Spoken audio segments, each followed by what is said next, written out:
All right, sweet. And yeah, so thank you, Hugo Bowne-Anderson from Coiled Computing, who's going to be talking to us about Dask for everyone with Coiled. Thanks, Jasmine. Hi, everyone. I'm Hugo Bowne-Anderson, as Jasmine said, and I am talking about democratizing Dask and trying to get Dask into the hands of everyone, in particular, using a product called Coiled. But most of the story is about the problems and challenges and concerns people face when trying to scale their data science workflows using Dask to the cloud in particular. So I'm having a slight problem moving to the next slide. So what I'm going to do, I didn't have this problem in Chrome, so I'm just going to go there and hopefully it'll all be good. Great. Okay, so just very briefly, a bit about me. My background historically has been in scientific research, in cell biology, biophysics, mathematics, maths, depending on where on the globe you are. Let's say maths today, seeing where this is the handover from the United States of America to the Australia Pacific region, Asia Pacific region.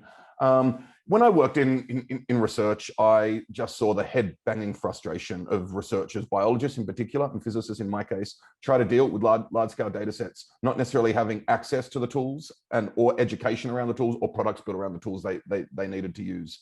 So I went into education to build out curriculum around the open source ecosystem, Python in particular, and one thing led to another. I'd worked with a young lovely chap called Matt Rocklin several times. I met him at a bunch of conferences, and he told me that he was building a product around Dask, and I decided to jump in and build out the evangelism and marketing engines at Dask, and that's what we're doing now. And so really what I want to highlight essentially is that how easy today Dask and the PyData ecosystem makes distributed data science, and Dask makes distributed computing easy in general. Then talk about all the challenges people face when trying to get their workflows, which work so well on their laptops, working on the cloud. And then talking about how products such as Coiled can make this easy. So I'm going to skip Dask making distributed compute easy. The reason I'm going to do that is because this entire conference is about Dask. And if you haven't heard of Dask until I just mentioned it, firstly, congratulations. I have no idea how that happened. Secondly, I very much encourage you to attend some other courses, other talks, tutorials, workshops on Dask here, because it's a fantastic conference. So with IT adding a lot of challenges, really what I'm speaking to here is when, for example, individual contributors, data scientists, machine learners want to get their stuff to the cloud, want to productionize their models and deploy them, the types of challenges that take place here. We're going to use a toy example of someone trying to scale a machine learning model, but it generalizes. This argument is, and these concerns are ones that we see all over the place in a lot of different workflows, but we'll focus on a machine learning model for the purpose of this talk.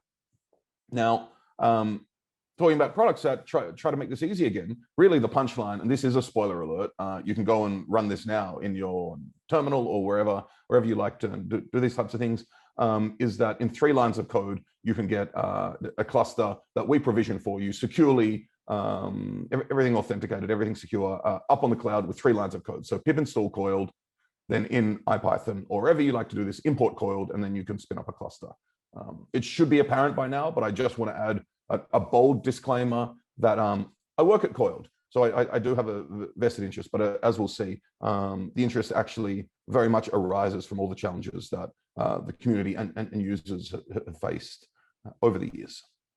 So let's start with this example, a relatively straightforward workflow of using Pandas and Dask Pandas and XGBoost to do some machine learning on some data you have, and then we'll see the challenge that arises when you try to scale that. So first, using Pandas and XGBoost on your laptop. Okay, so you can conda install your XGBoost and Pandas. You can get a small data set using wget from S3. Here we've got the small Higgs data set. Then you'll import your packages, read in your CSV into a data frame, and then train your model. Okay, and you may do some pre-processing and feature engineering and few things there in between those final 2 lines. but those really implementation details. And just one thing to note here is how this would not have been possible 5, if not 10 years ago. I mean, the minimal lines of code and the work and the community that has gone into the back end of all this to make this as user-friendly as possible, and the APIs as ergonomic, and meeting people where they are as possible, I think is testament to the community, but also very much one of the major, I think one of the major impact these types of APIs have is in the adoption of Python as well. So the hockey stick that we've seen in Python growth and adoption is very much due to the development of these types of packages. Say that another way, what I've just shown you works well and is fully accessible today to anyone with a laptop and a little time to learn as well. Once they get package management stuff working, but essentially this is relatively straightforward for anyone with these two things, which I think is phenomenal. Okay, so hey, what if we get a slightly bigger data set, or we want to just train our model on like a larger grid search or a larger hyperparameter sweep, or maybe do an ensemble of models or something like that.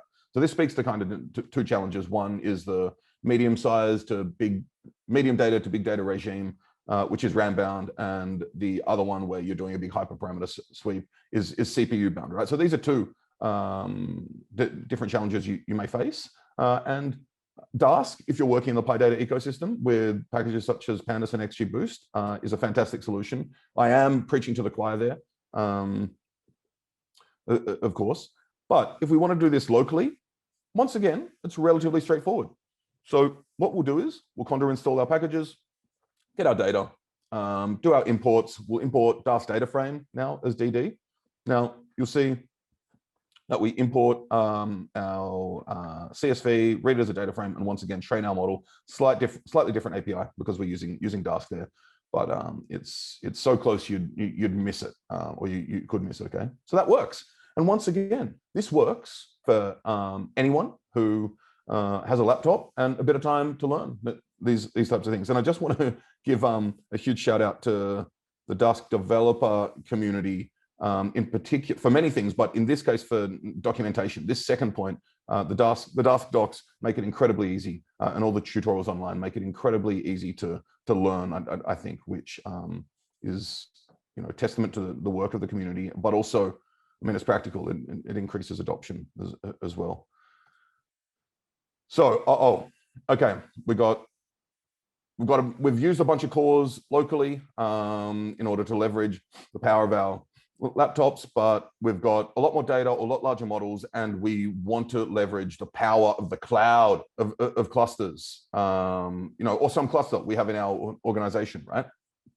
Okay, so we can already see here in this schematic to the right, it may not be as easy as we've seen so far. We've got a bunch of CSVs. We might need to set up some infrastructure, manage package dependencies. So we're going to dive into what all that looks like now.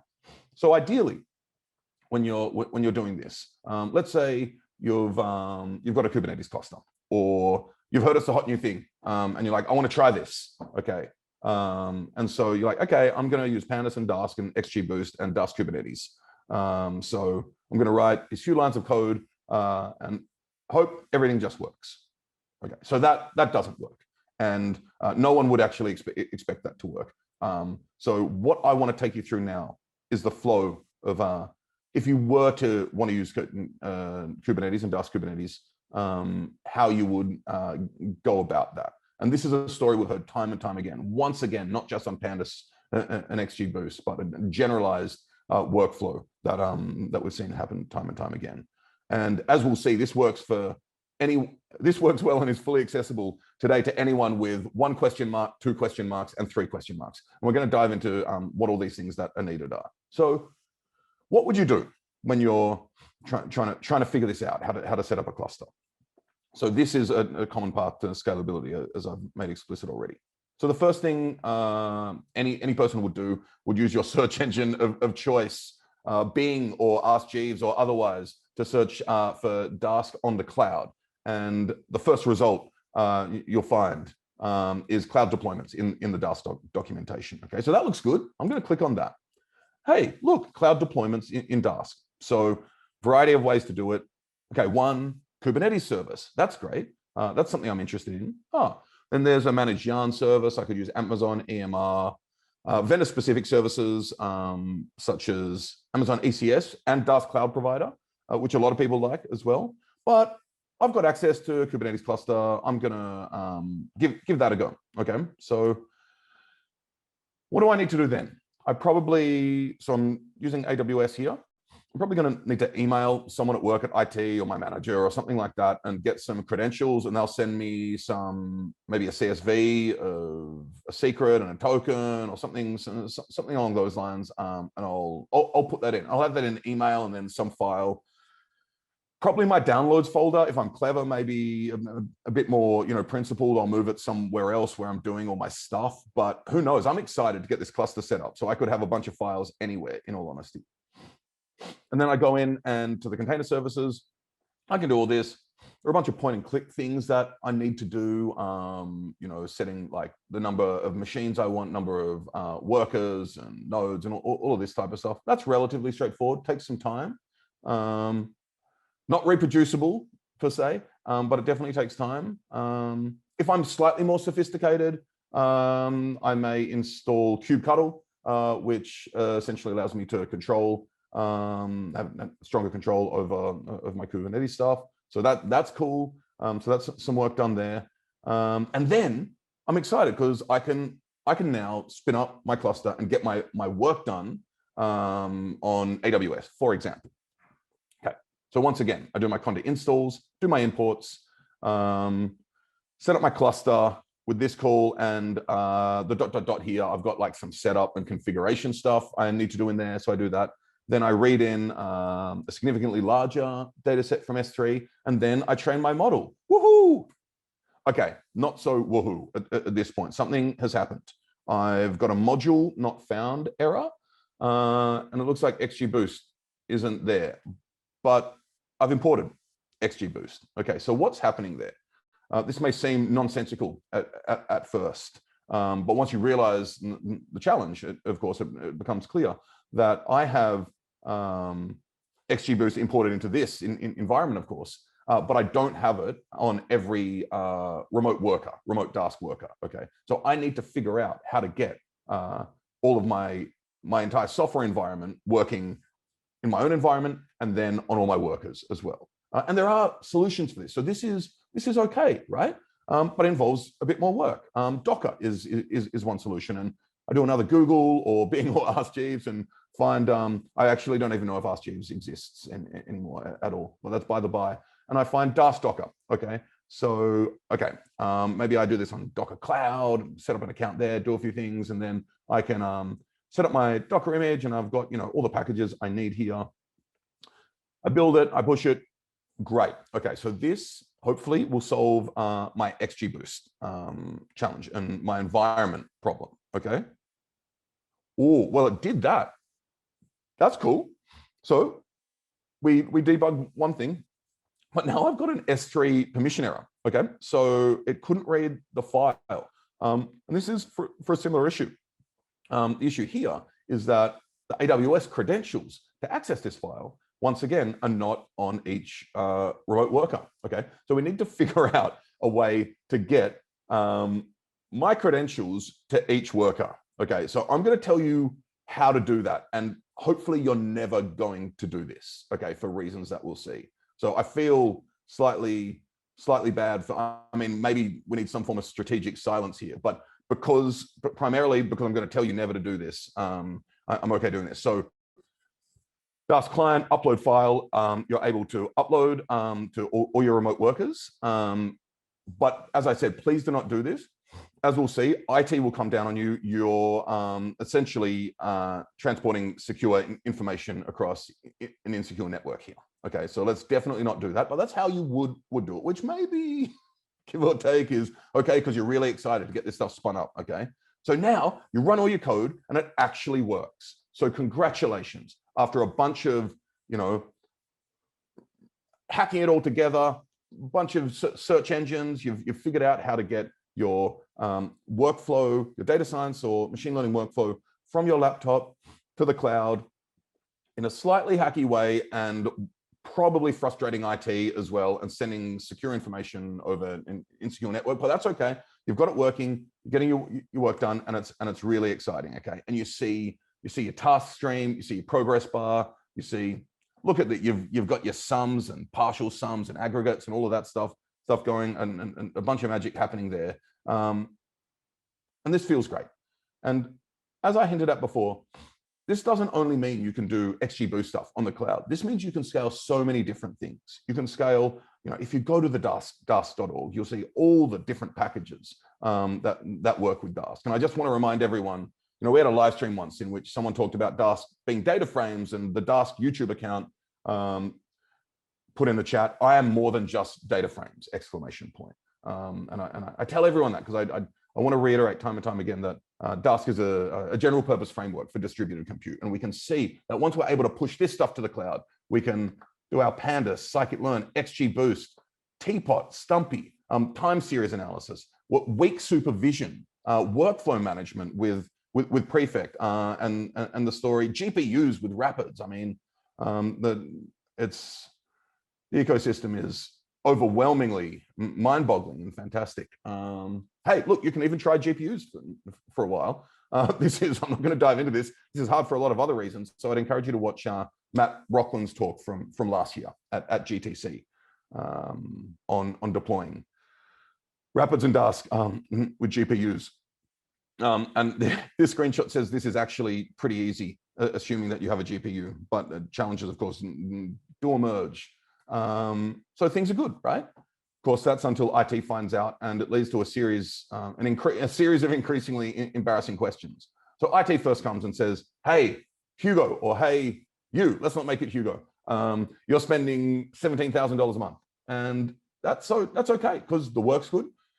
I'm seeing ROI, but a lot of that cost is from 2 idle clusters that have been on for a long time. And you've also created a bunch of extra resources, including load balancers, maybe some networking stuff that have remained active. That's just draining us, Hugo. We'll stick with Hugo. Okay. And then IT says, this is okay, but we're going to shut you down and we need to figure it out.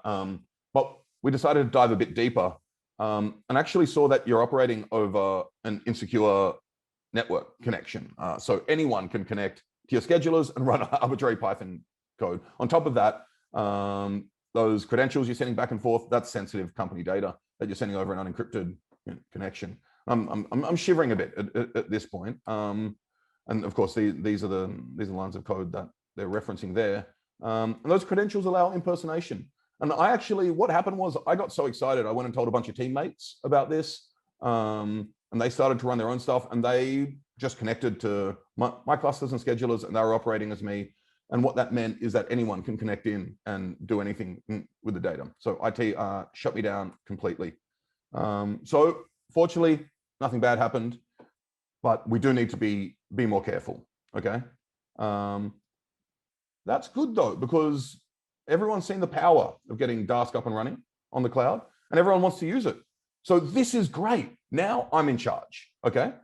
Which is great because I've always wanted a career change, haven't I? And now I'm actually maintaining. I'm not only building these things, but I'm maintaining them probably 3 days a week, for example. So this is great if I wanted a career change, but actually I didn't at all. I love my job. And I just wanted to train XGBoost models and do data science, like the job I was hired to do, right? So now we have a big challenge. So to that end, I want to rewind, okay? When the DJ just spins the record back and back and back and we go back in time. So we're going, so we're not doing any of this, right? Instead, what we're doing is trying a product. In this case, one called Coiled, which abstracts over a lot of these challenges and tries to solve them for you. So you can just train your XGBoost models and move them from your laptop to the cloud like you wanted to originally, okay? So the story I just told you is a general story of people, individual contributors, data scientists, machine learners, prototyping their workflows on their laptops, moving to more cores on their laptops, and then needing to burst to the cloud and having to do everything I just showed you or another similar workflow, okay? And we want to solve for that. So what happened was a bunch of Dask maintainers saw this happen a lot, and some of them made a company to automate it. And it turns out that that company is Coiled, and that's where we are today. So to think about how you use Coiled to solve this, we want to meet you where you are and make it as easy as possible. So what you can do is you can pip install Coiled, then you can import Coiled, and then you can create a cluster like this on your cloud of choice, or on a cluster you have on-prem. I just want to look at those 3 lines of code for a second. Okay, that was a bit longer than a second. So essentially, this first solves the problem of hosted Dask clusters. Okay, so in the background, we actually don't use Kubernetes for various reasons, but we use low-level cloud APIs to provision these resources on the fly. And what this allows you to do is to launch a bunch of Dask workers and connect them together to get your work up and running ASAP. Takes about a minute, 1 to 2 minutes. You'll barely have time to make a cup of coffee, unfortunately. It's available globally on every region in AWS, and GCP and Azure are currently in beta. Of course, there are many other challenges that we've discussed so far. One is thinking about software, right? And how do you make sure that locally and on your remote workers and all of that, you have the same dependencies and software libraries involved. So we have a straightforward API which allows you to create your software environment. And so we solve it on our servers. We allow you to build the images and then push them immediately to the workers. We also solve the stored environments for local use by you and others, so you can socialize your environments when you're working on similar flows with your colleagues. Okay. Another huge challenge, and this is actually one of the biggest ones. Flexible development environments. We don't want to force you into using Coiled notebooks where you don't have your keyboard shortcuts, for example, including many other things. So what you can see here is this was, I wonder if this was me. This was someone in IPython creating their first Coiled cluster. Okay, so like Dask, Coiled is designed for integration. You can use it in IPython. You can use it anywhere, right? So as we write here, VS Code, PyCharm, IPython. If you want to use it from SageMaker or from your Prefect workflow, you can do any of those things. So we definitively do not want to force you into our development environment. We want to try to meet you where you're working.